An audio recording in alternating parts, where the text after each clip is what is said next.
Greetings, Internet!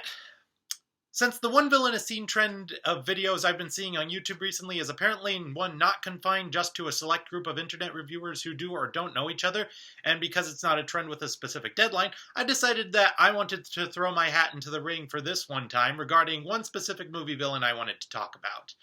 Now, I'm sure that some of you who looked at the title may have been a bit confused as to why I chose this one in particular as a villain topic. Well, if you're perplexed by that, then you'll probably be shocked to hear some of my multiple unpopular opinions when it comes to villains, especially animated villains, as much as I do love them. Like, I find Lotso to be more compelling as a Toy Story villain than Prospector Stinky Pete. Another example is that regarding villains from the Kung Fu Panda saga, I find Tai Lung to be more dynamic than Lord Shen. And a mindset that I know for certain I'm in the grand minority for is that, wait for it, I did not hate the twist villain trend that Disney Pixar has been indulging in throughout the 2010s. For those of you who have not clicked away from this video after me saying that, my feelings regarding the whole twist villain trend is somewhat similar to my mindset towards many common complaints that come from those modern Hollywood sucks people. I can understand their arguments and will agree to some of them, but I usually have my own counter-arguments to many of those cases, even though I just do my best not to force anyone to agree with me. And like anything else, the only thing that can determine how truly memorable or iconic a villain will ever be is time. Since a lot of movies started to feel the necessity to make their villains either less obvious or more multi-layered after barrages of dumb takes from older audiences who declared that it paints a false perception of the world for children with a narrative that there are exclusively good guys and exclusively bad guys, I imagine a lot of complaints about how modern villains suck can gradually be seen as similarly bad takes later down the line with the change of times and the evolution of the media storytelling landscape. In fact, I've seen this post from an online Facebook group called The Disnerds saying that they like how Disney and Pixar's recent movies, including the just-released Turning Red, have been relying less on having actual antagonists and more specifically on the protagonist overcoming their inner turmoil. Though there will certainly always be a place for both in their film catalog. So with that said, you can disagree with me all you want, but I never truly believed that good villains, more specifically animated ones, were in danger of being lost forever and that our media would be all the worse without the ones we've gotten in the past. For me, it's all about the stories that someone wants to tell and what sort of villain said stories call for, if they need one at all. And what makes a good villain is contingent on said villain's plan and motive and how they put it into effect. So when it comes to The Mitchells vs. the Machines, while the movie has been hailed by many, myself included, as one of the best films of 2021, the villain isn't one of its many merits that seem to get much traction. And granted, she's not one of those classic villains who is made memorable by relishing in her own deviousness and evil schemes, or just spends all her time chewing on the scenery, or will probably even be subject for Halloween costumes anytime soon, especially since she's just a face on a box. Though as a side note, the face in a box thing is a great way for animators to showcase their strengths in working in minimalism and using just a couple of ovals and 3 squiggles to convey such an array of digital cartoon facial expressions. After all, storytelling is an art that evolves with time. Some things we take for granted in storytelling right now might grow to be recognized and appreciated in later years, including regarding which villains are effective and memorable and which ones aren't.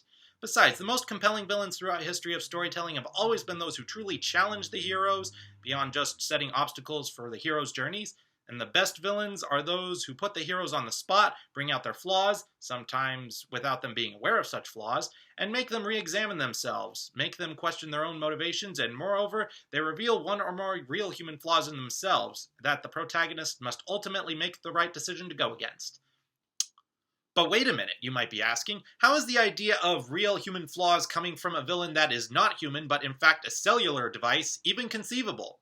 Now that, my tech-savvy intellects, is a topic that makes it worth diving into this movie that serves as a cautionary tale about relying too much on your devices and letting them assume dangerous levels of control. Yes, I do recognize the irony considering that this movie is coming from a tech company like Sony.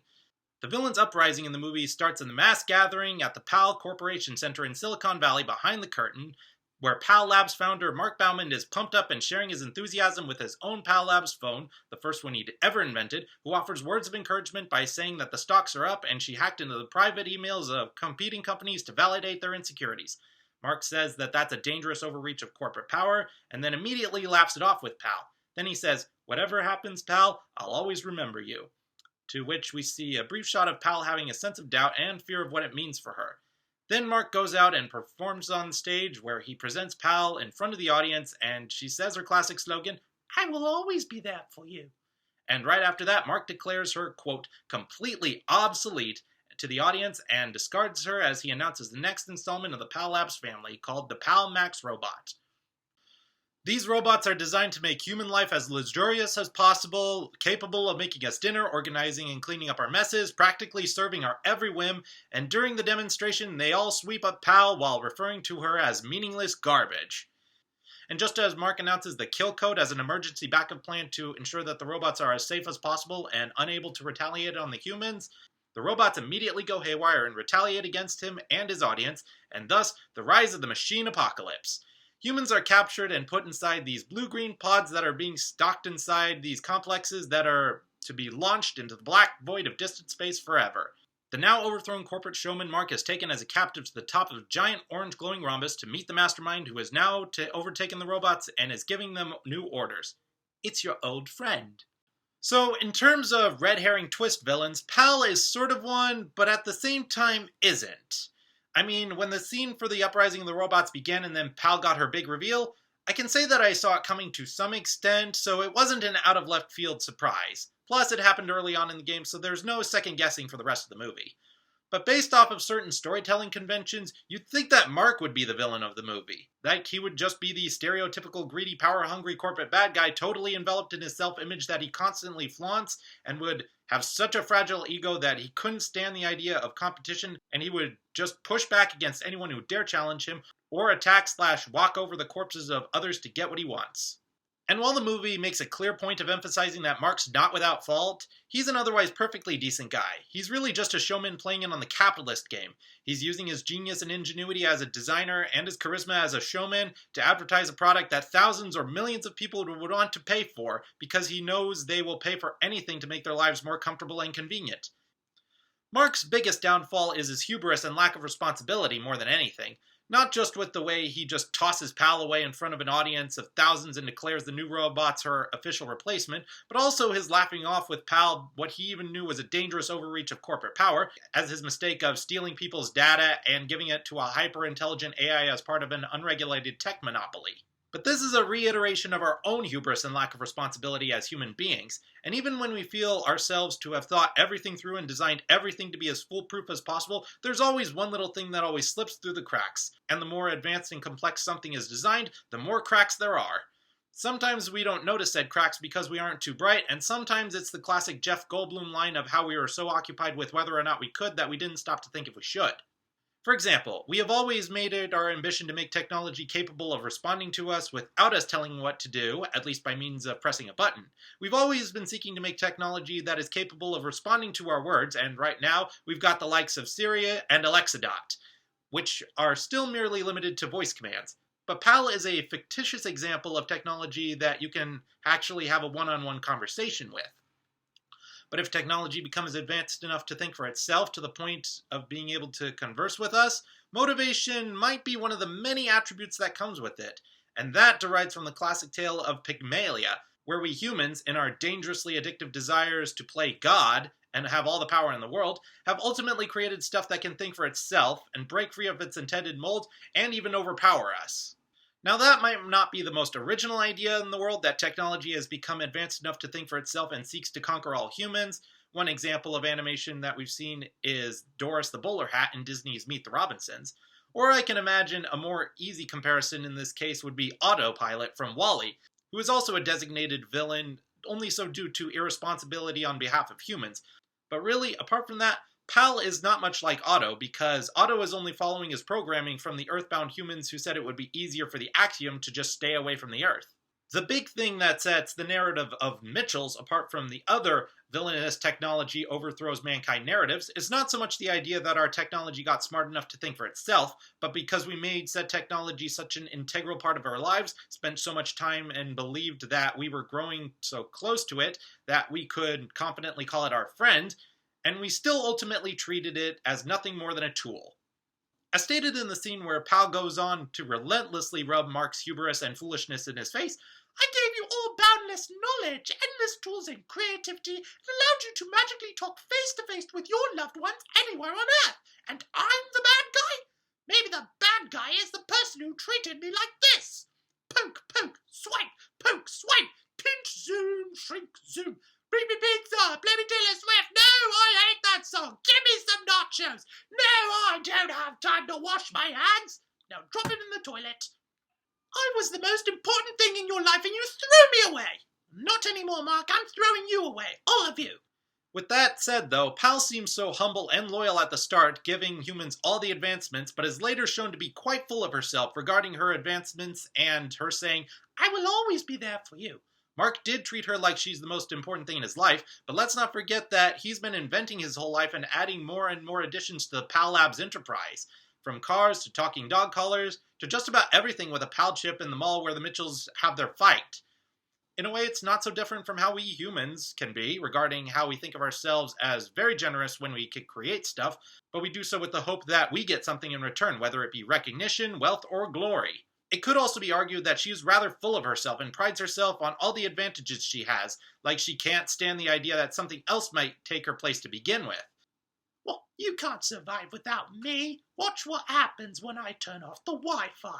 And then mankind goes into primitive state, wreaking mayhem over having their internet access taken away from them and inhibiting a lot of their everyday activities, and by further extension, coaxing them willfully into the pods to go into space so they'll at least have free Wi-Fi.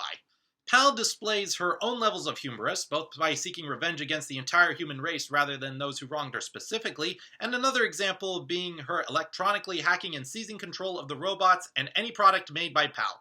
And this also makes her a good villain, where, while she's not physically able to take on the Mitchells herself, she establishes how she can fully rely on her minions by maintaining literal control over them. No, I haven't forgotten about Eric and Deborah Bot 5000. I have a selection of my video dedicated to them, which I will be coming back to later.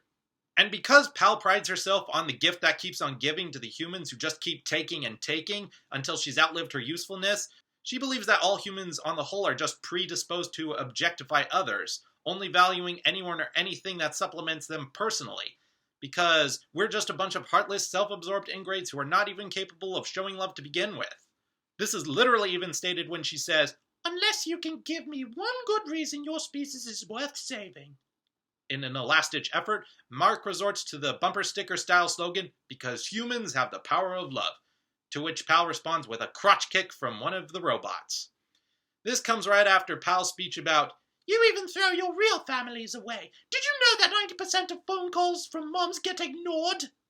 This nihilistic view of humans being unable to show love is further exemplified in the scene where it's revealed that the Mitchells are free and humanity's only hope. When the Pal Max robots scan the Mitchells and bring up their long, long list of flaws, even going so far as to list them as incapable of change and irredeemable, Pal continues to flaunt her confidence in world domination as she devises multiple strategies to take them out.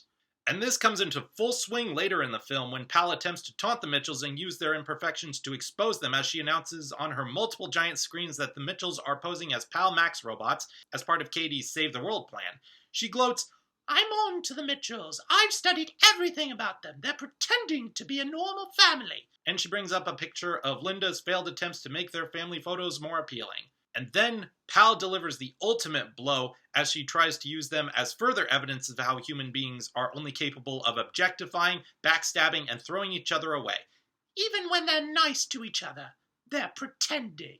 And that's where she plays back a hidden recording of Katie giving her father Rick words of encouragement that the world needs him and so does she, only for her to admit behind his back that she was just lying so that she could resume her regular life and she could finally get away from her family. Which makes Rick feel that very same pain of being called completely obsolete, and the brief moment where he shows it is what blows the Mitchells' cover at the moment. And when Katie comes back to right her wrong and save the day, and she is captured and brought face to face with Pal, who taunts, nobody's been able to give me a single reason humans are worth saving, and don't say something stupid like, oh, the power of love. I've learned we're all better off alone, no one to hold us back. Relationships are just too difficult. And yet, throughout all of Pal's advantages and her ability to talk and respond to humans like she's actually alive, she's still missing some crucial elements to her because she was essentially designed to be perfect. In fact, the idea of perfection is another theme of this movie, and is another thing that Pal seems to pride herself on, especially with her classic, oh, you humans are so predictable mentality. So despite her failing to defeat the Mitchells time and time again, perfection is something that Humans, by our very nature, or at least the nature we've grown to evolve and adapt to, are constantly striving for. Even though we will never reach it, we will never stop trying. But stories about how being overthrown by technology are perhaps the best cases why perfection should never be reached, because it indeed has a very fuzzy definition and probably is not even as perfect as we like to idealize. And Powell fails to grasp that human flaws and imperfections are actually a great advantage for humans in many ways, and also plays a part in her ultimate downfall and why she is constantly thrown by the Mitchells every time she tries to take them out. We humans, when we aren't wanting to harness power for ourselves to attain glory, want to use power to make our lives more convenient, because for some, convenient is synonymous with a better life. Pal was designed to be the one friend who would never let us down, while the Mitchells' journey is centered around mending their relationships after going through multiple cycles of letting each other down. And the way they mend said relationships, even at the points they seem to be beyond salvaging, is by means of the opposite of pride and hubris: humility. Katie, who has felt that her dad has never really valued her or her talents and only held her back from pursuing her dreams, is humbled after seeing the video footage she had been recording over where Rick traded in his dream of a life in the wilderness for a more secure environment to raise his daughter as the new most important thing in his life. Rick, who was afraid of being thrown away by his daughter as she chased the latest trends, is humbled by seeing an episode of her popular online videos where she channels how she sees him and his disapproval and lack of support in becoming her full self and her field of interest. Linda, who has her own insecurities of the concept of perfection, especially regarding her family image, and especially when compared to their ever-so-perfect neighbors, the Posies, finds the Posies to be captured and acknowledges that her family is the only hope humanity has left, though in a scene or two, not so humbly, namely when the family achieves something and she has an "eat that, Posies" moment. And Aaron, well, his biggest fear involves talking to a pretty girl who shares his passion for dinosaurs.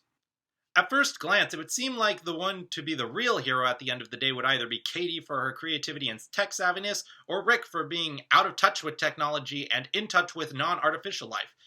It seems like one would have to see more from the perspective of the other, and that one of them would have to change their ways.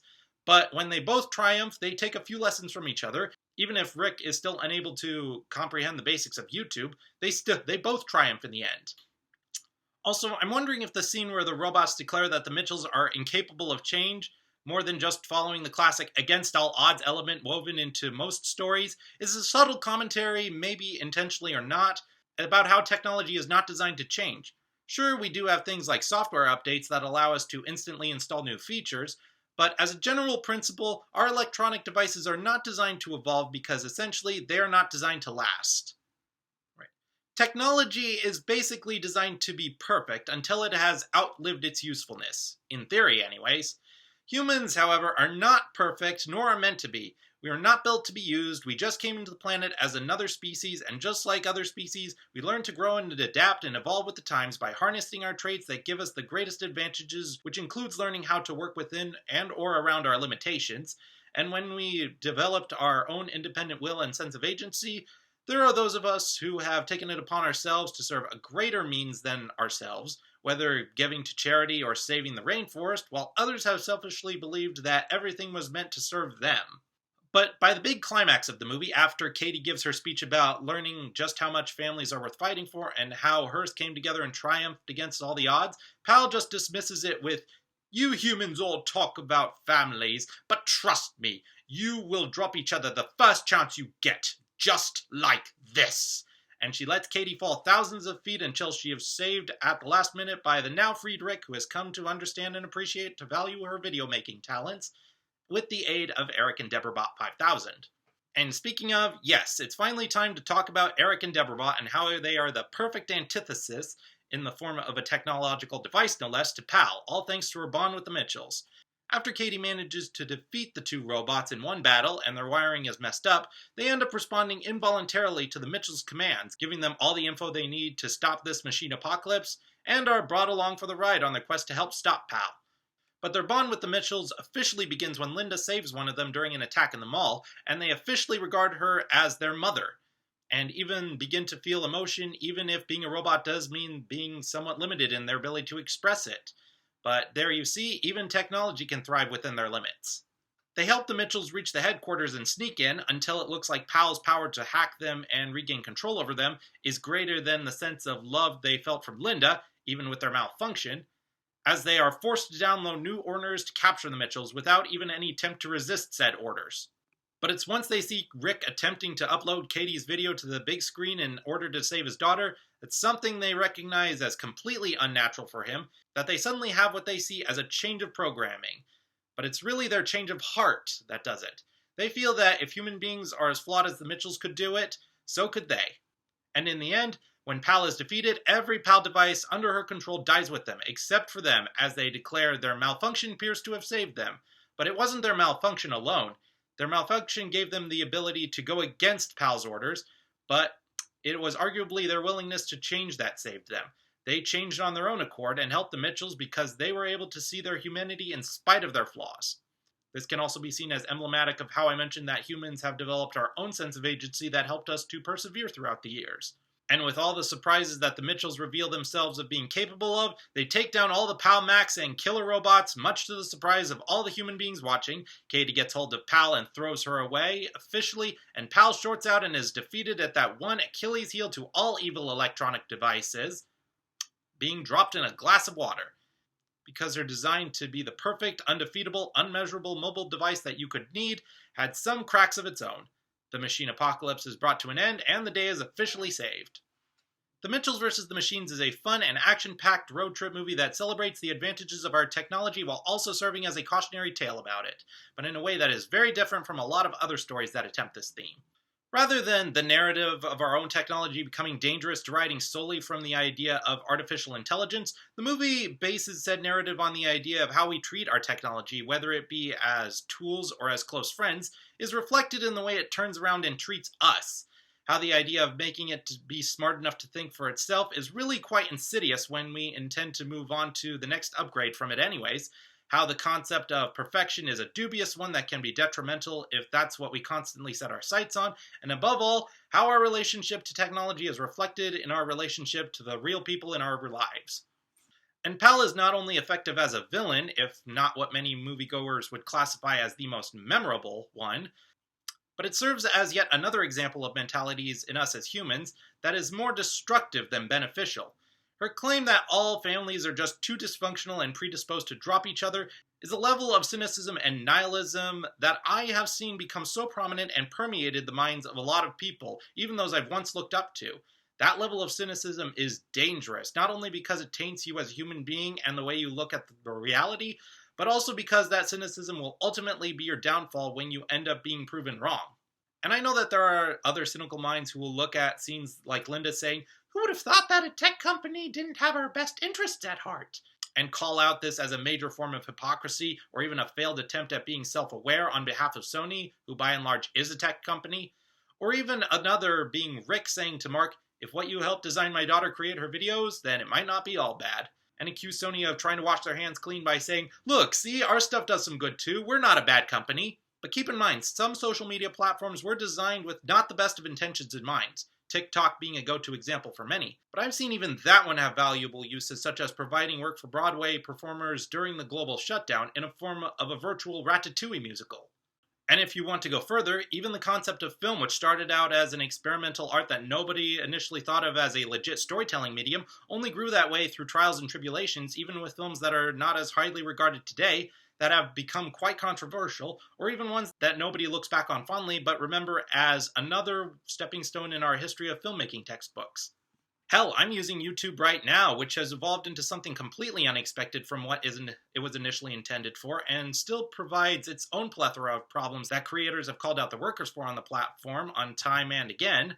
But those creators are going to continue to use the platform if it gives them the opportunity to connect with their audience and make them laugh, educate them, say something that matters, because that, in and of itself, is yet another way of our species connecting with one another. But for all Pal's nihilistic outlook on humanity, as well as her own personal sense of superiority and perfections as a mobile device, the Mitchells, in their journey of rebonding with each other and saving the world, they each learn lessons that defy Pal's mentality.